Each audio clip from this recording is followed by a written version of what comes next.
Hello friends. So today we're going to discuss on another topic which is how to solve doubts during coding. So let's assume that you are doing coding and you stuck on some doubt or some problem or some bug and you don't know like how to proceed, how to solve this thing.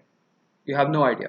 So these are the questions which are a lot of my subscribers ask in the comments or ping me on my Telegram channel. So do follow me also if you have more doubts.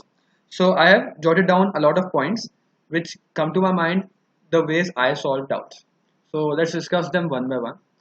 The first way is to go to the tutorial and read it carefully, and then you can also get some hints about the question. So let's assume that you are like up solving some question or you're solving some question in general, and you do not know how to solve this thing. And so what you can do if you come across some doubt or you cannot know the approach to solve the question, you can directly go down to the tutorial.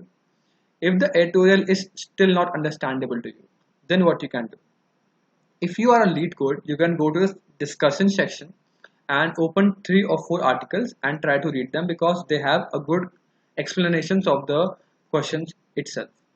If you are on Codeforces, read the top scorer codes. You can go to the rating and see who are the contestants who scored top in that contest in which the question has arrived. See their code, try to write those code and understand what the code is doing. Analyze them or read the comments on the discussion page of that contest on which the question has arrived. You can also post questions on a discussion page in that from the contest discussion page and tag some player.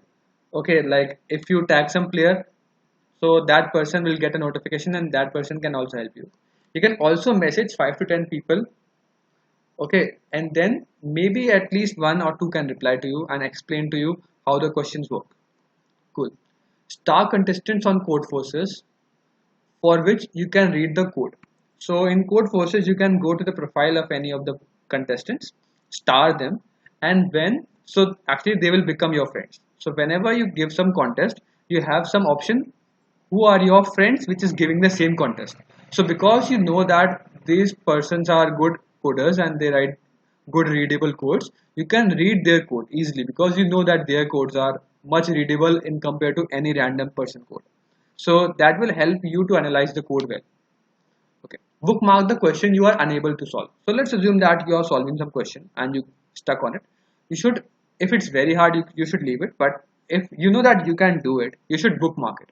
Okay. I also have like these bookmarks, competitive or like questions. I have like questions for videos and so on.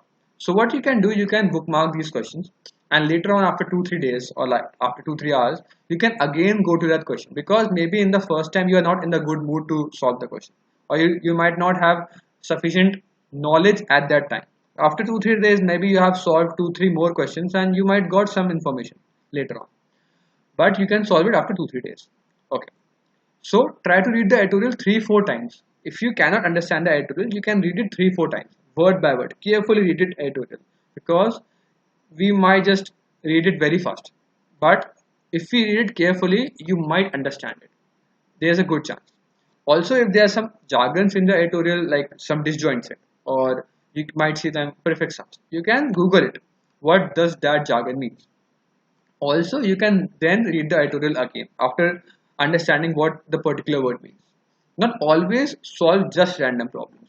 I recommend all my subscribers not to just randomly solve problems because when you randomly solve problems, you might always stuck on a lot of problems, which will lead you to not actually understand what the problem says. You will not understand what the problem is. So what you can actually do here is you can go to some channel, William Lin channel or my channel or some other channel. What you can do, you can see what those people are solving the question because those questions are also very good. You can solve those questions and if you get stuck on any question, you can understand the explanation at that time only. And because you are thinking about that question, you will easily grasp what they are saying. You can easily learn what they are saying and you can again like code the question again very well. Try to learn something new every day and understand the new techniques and question every day. You should always learn something new day. You should not like solve the same type of question because the question type can will remain same though the question language will change, but most of the questions, it can also happen that uh, the logic which they use is same. So don't always try to solve the same type of question. Okay, because either you don't know the topic the problem is on, or you have missed some constraints. Okay, so when you are having some doubt, there are only two cases. You don't know what the question is about, you don't know any data structure it requires more, or you have missed some constraints, or you're not thinking in the right way. Okay, try to use print statement in the code. So like, as you know, if you are like debugging some code, you try to use print statement or use some debugging template and see what the problem is, at what point you are getting stuck. Uh, what is the for loop doing? It is printing what it is printing at every time. What is the array storing after the processing?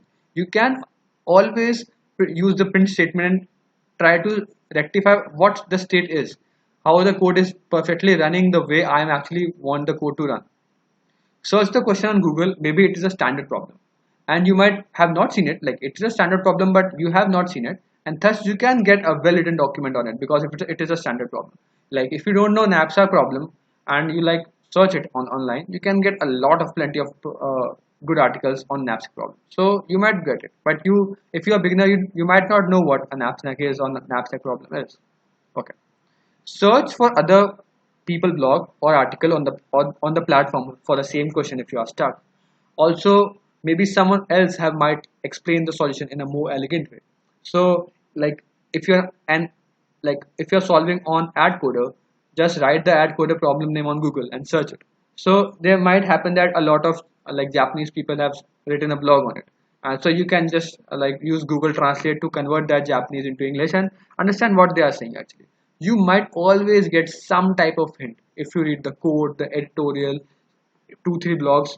You might not understand it from the first thing, but if you like sum it up all the 3 4 things, if you are like dedicated to that question, you might get some hints. You can proceed some further, you can learn something more.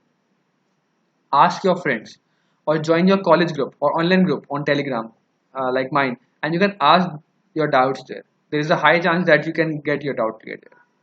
Don't solve too hard questions which are way out of your league. So let's assume that you are like 600 on like code forces and you are trying to solve like 2500 question, 25 rating question, 2500 rated question. So it is very difficult for you to, like, you might understand the question but you might not know how to actually write the code for it. So it is very difficult for you to just choose questions which are very high level for you. You will definitely stuck on that question and you might not easily get what the actually code is also. So the best practice is always try little by little to improve, not just jump too many high steps. Okay, then the other question is, this is optional, but sometimes if you know like if you know that my logic is correct, like you are typing some code and you know that this is the correct logic for the question, but the code is not given the correct answer. So like you write some logic, you know that this is the correct logic for this question, but the code is not working fine. You could always like erase the whole code. Okay, don't try it, because debugging the same code like requires a lot of time. So what you will do, like you will first see whether this is giving the correct answer, this is giving the correct answer, which is actually it is working fine or not. Else you can also do, just erase the whole code. If it's a small code, you can write it again, because that will, because you know that my logic is correct. Okay, write it again will actually know, you will in the flow to write the whole code. You will not actually see what is everything printed. You can, it is optional. You should not try it always, but you can give it a try also. Paste the code on some online platform and let the other person debug it for you also. So like I have seen a lot of person just post like paste in my Google comments codes, like can you check it is correct or not. Okay, like most of the time, like 90% of the time I check the code. If sometimes I like distract or I'm working on some other thing and just the code appears, I was like I will see it some other time and it might get lost, but most of the time I also check the code also.